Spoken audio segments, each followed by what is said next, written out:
Anomalous data is corrupting agricultural operations across more than 100,000 acres of the American heartland. Is this a cascading series of software failures?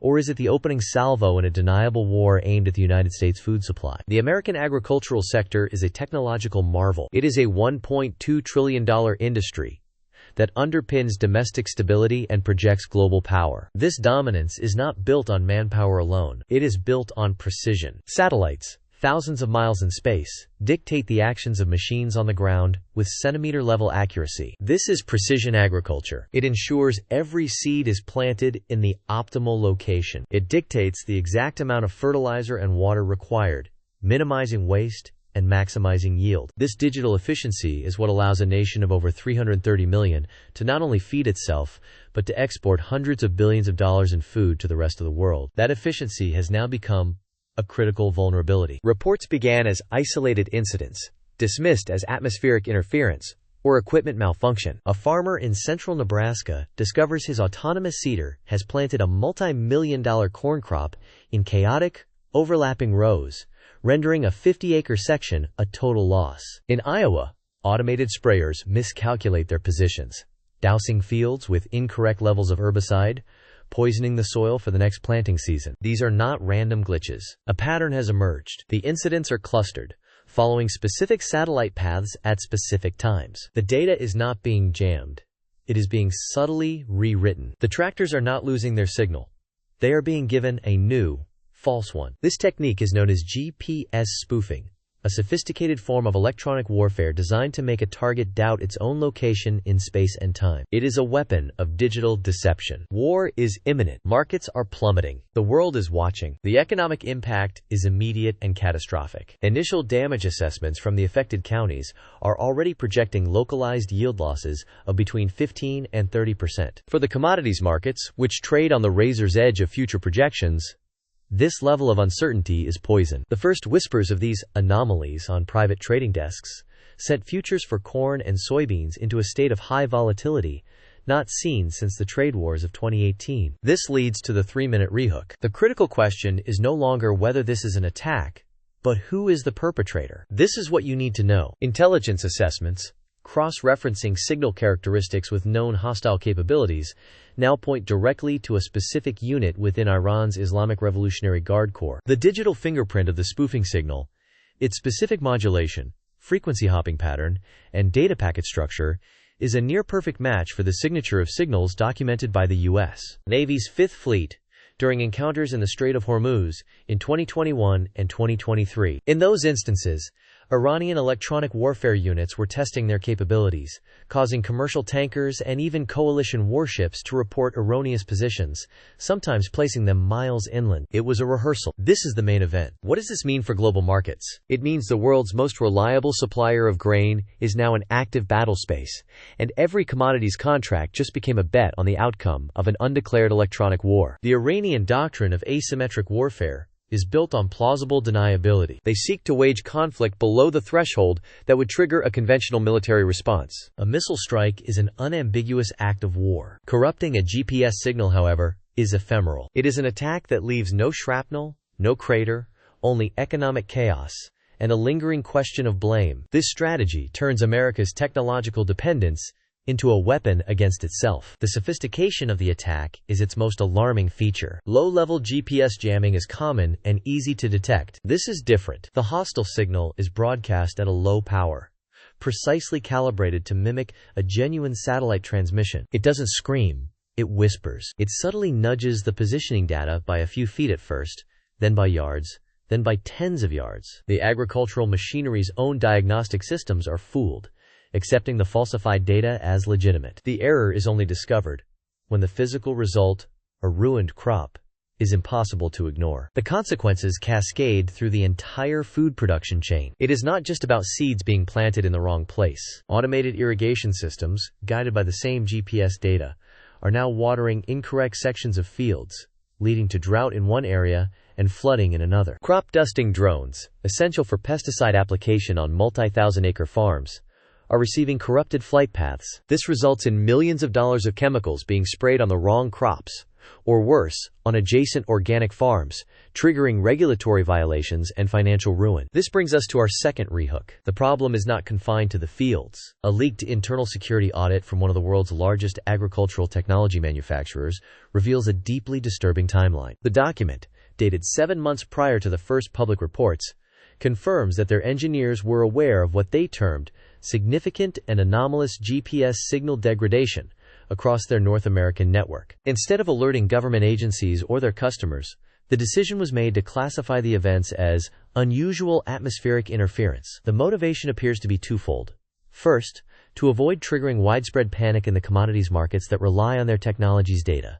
Second, to prevent catastrophic corporate liability for selling a system that was proven to be vulnerable to foreign attack. This decision effectively gave the attackers a 7-month, undetected window to calibrate their weapons on live American targets. The vulnerability of the nation's food supply, a cornerstone of national security, was concealed to protect a corporate stock price. The scope of the threat is now understood to be far larger than initially assessed. The doctrine of digital famine is not simply about reducing crop yields for a single season. It is a strategic effort to dismantle the trust and reliability of the entire American agricultural system. By corrupting the data at its source in the field, the attackers can inject chaos into every subsequent step. The data on projected harvest yields, which is sent directly from these machines to commodity trading houses in Chicago and New York, is now fundamentally untrustworthy. Economic models that predict global food prices are being fed corrupted information. Insurance companies that underwrite these farms against losses are unable to accurately assess risk. The logistics networks, the fleets of trucks and trains that move grain from farms to silos to ports, rely on this same data to schedule their operations. The digital phantom is now haunting the entire machine. Intelligence now indicates the threat has escalated beyond a passive attack. The same spoofing signals are no longer just targeting planting and harvesting data. They are now being actively detected, targeting the guidance systems of the automated grain silos and railway distribution hubs that control the flow of America's strategic national grain reserve. But what if the goal was never just to misdirect? What if the true purpose was to seize the controls? This is our third and most terrifying rehook. The digital phantom isn't just haunting the machine anymore, it's possessing it. Intercepted communications, decoded just hours ago by a joint NSA and Cyber Command task force, reveal the existence of a second-stage payload hidden within the spoofing signal. They call it Silo Storm. This is not a guidance corruption tool. This is a weaponized rootkit designed for one purpose: to take direct, physical control of America's food infrastructure. Think of the GPS spoofing as a digital lockpick. Silo Storm is the crowbar that breaks down the door. Once inside the silo's network, the malware doesn't just alter data, it issues commands. It can command the colossal hatches to open during a rainstorm, exposing hundreds of thousands of tons of grain to moisture and rot. It can manipulate the aeration and temperature control systems, creating the perfect conditions for mold and mycotoxins to flourish, rendering an entire harvest not just useless, but poisonous. The threat moves from spoilage to outright destruction. The malware can overwrite the safety protocols on the massive conveyor belts and railcar loading augers. Imagine a multi-ton grain mover, its speed governor disabled, tearing itself apart, or a railway car being overfilled until its axle breaks, causing a derailment that blocks a critical logistics artery for weeks.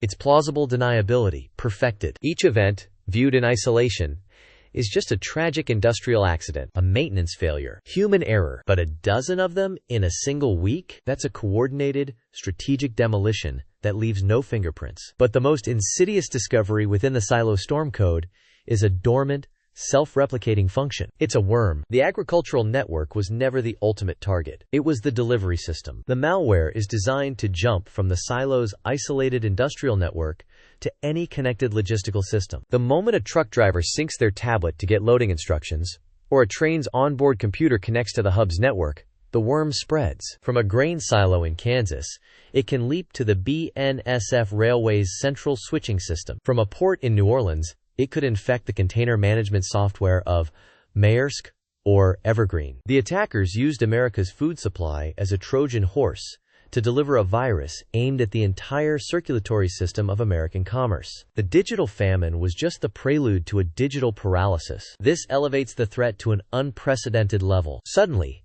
it's not just about the price of bread. It's about whether the parts for a Ford F-150 can get from the factory to the assembly line. It's about whether medical supplies can get from a warehouse in Memphis to a hospital in Miami. The very concept of a reliable supply chain, the bedrock of modern life, is now held hostage. And deep within the worm's core programming, analysts found one final, terrifying fragment, a reference to a third-stage module, one that has not yet been activated. It's a single, cryptic codename, Aquarius. Intelligence has no confirmed data on what Aquarius is, but the name, and the context in which it was found, points to a single, horrifying possibility. The trigger condition for its activation is not tied to a date or a command from its masters. Instead, it is linked to real-time sensor readings from the water management systems of the American West, specifically the flow rate and turbine pressure sensors of the Hoover Dam. The implication is almost unthinkable. The attackers aren't just targeting grain, they're targeting the very source of its life, water. The Hoover Dam isn't just a power generator.